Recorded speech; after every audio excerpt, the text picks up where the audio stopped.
In this video, I'm gonna talk about must-have apps and websites for your travels. Hopefully they can make your future trips more fun, easier, and maybe even better. If you follow me on TikTok or Instagram, some of these videos might seem familiar to you. This was a small series of travel hacks that I did where I mentioned different apps and websites that I like to use when I go traveling. However, I wanted to improve the list and I wanted to collect all the videos into one video so that you can easily navigate through and get to the ones that you need and come back to this video when you need it for your next trip. I will be dividing each app and website into its own chapter so you can easily skip to the one that sounds interesting to you, or you can watch the whole video, whatever you like. By the way, number 8 is my absolute favorite, so stick around to watch number 8. I also feel that I have to say that this is not sponsored in any way, it's just my genuine feelings and based on my experiences and what I like to use when I go traveling. So yeah, not sponsored in any way. We're starting off strong with Rome to Rio. This is a must-have app if you're traveling, especially on a longer journey where you're going to different villages, cities, maybe countries. It can be difficult to know how to get from one place to another, especially if it's from one village up in the mountains to another city or another country. Rome to Rio always knows how you can get from one place to another. They'll tell you if you need to take a plane, train, taxi, whatever, and they will guide you to the website where you can buy the tickets. So either you're going across the globe or just going from one city to another, Rome to Rio will help you find your way. Are you vegetarian or vegan? If you are, this app will show you which restaurants are vegan and vegetarian friendly all around the world. Just keep in mind that it won't work as well in remote villages as it will in larger cities, of course. If you find yourself in a more remote place, let's say, I think app number 6 is a better choice for you. If you want an overview of plane's layout, head to Seatguru. Here you can see if your seat will have a charging point, a TV screen, if you're placed next to an emergency exit, or right next to the bathroom areas. I find this especially useful for long-haul flights where you want to prepare a little bit to know what's coming and how much leg space you'll get.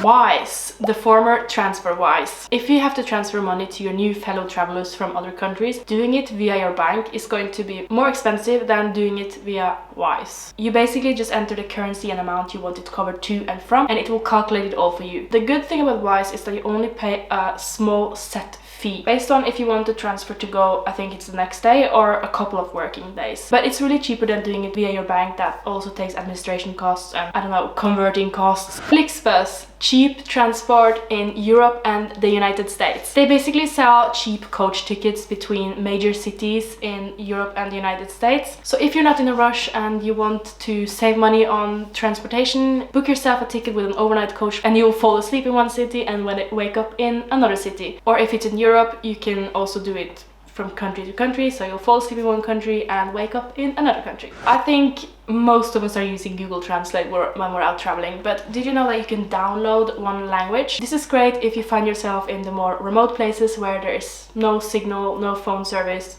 or Wi-Fi. So download the local language and it can save you from a lot of misunderstandings and it will make communication with the locals much easier. Well, I feel that this one is quite known if you're a European, but if you're a non-European, you might not know about this app. You order a small mystery bag of food from your local cafe, restaurant, hotel or supermarket. Usually you order it in the morning and you pick it up right before closing time. It's fun to see how much stuff some of these places actually give you.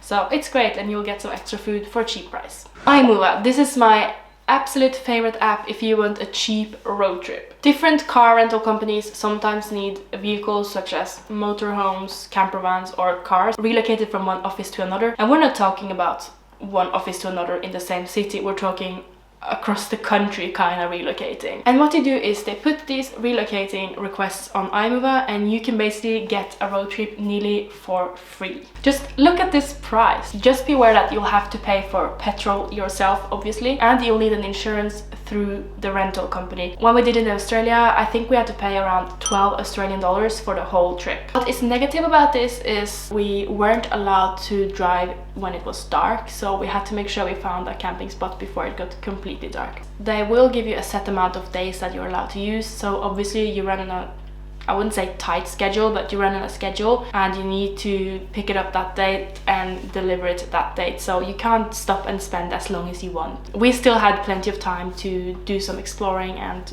do a little bit of detouring, but they want you to stick to the main road, I think. It's still great though, you still get a road trip out of it and you'll experience things along the way. If you want cheap accommodation when traveling, book your stay through Hostelworld. Hostels are normally way cheaper than hotels and this is a great way for you to meet fellow travelers. They normally have mixed dorms, female dorms, male dorms with bunk beds, and sometimes also private rooms. There's always a kitchen available where you can store your food and cook your food in, and they have different hangout zones, and they're really great for when you want to meet other people, and they really try to bring people together through free activities such as barbecue night, wine and cheese night, pub crawl, and some hostels even serve a free but simple breakfast. It is probably known worldwide, but it's still worth a mention. If you want to avoid other people or a quieter stay, you can find your accommodation through Airbnb. Here you can get everything from really fancy tree houses in the wood for a really expensive price, or you can get a room in a family house or in their basement for a really cheap price. You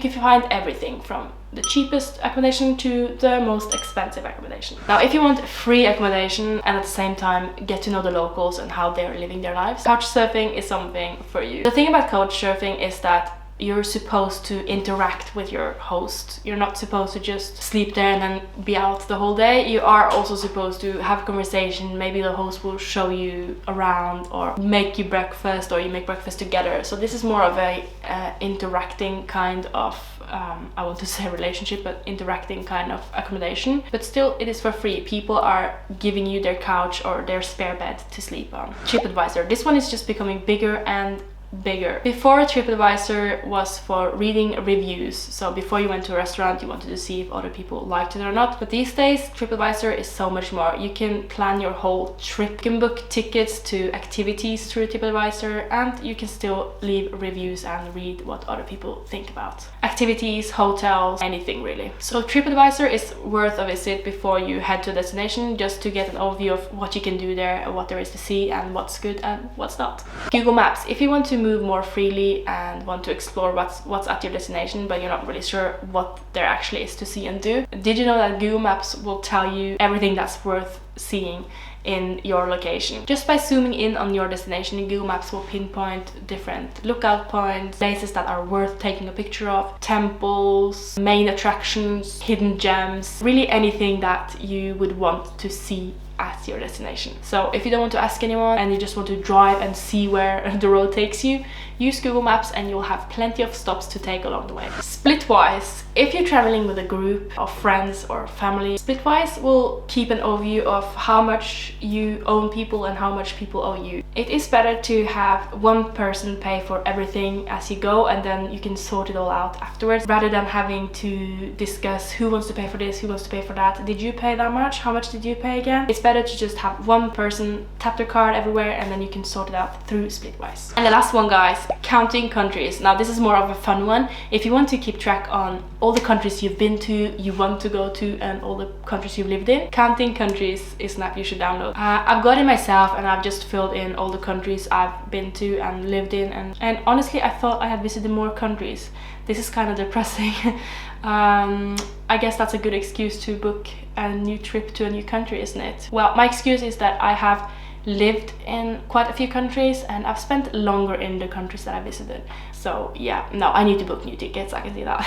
But yeah, Counting Countries is a fun app to just keep track of where you've been and where you want to go. There are probably many more websites and apps that are good for when traveling. If you know of any, leave a comment below and let me know, please. I hope you enjoyed this video and that you'll think of it next time you're going on your trip. If you give it a thumbs up, you can easily find back to it for when you need a reminder of what apps and websites you need to use before you're going on your next trip. Meanwhile, you can subscribe to my channel for more travel motivation, inspiration and information, and watch some of my other videos popping up on the screen. Thank you very much for supporting my channel by watching this video. I hope to see you in the next one.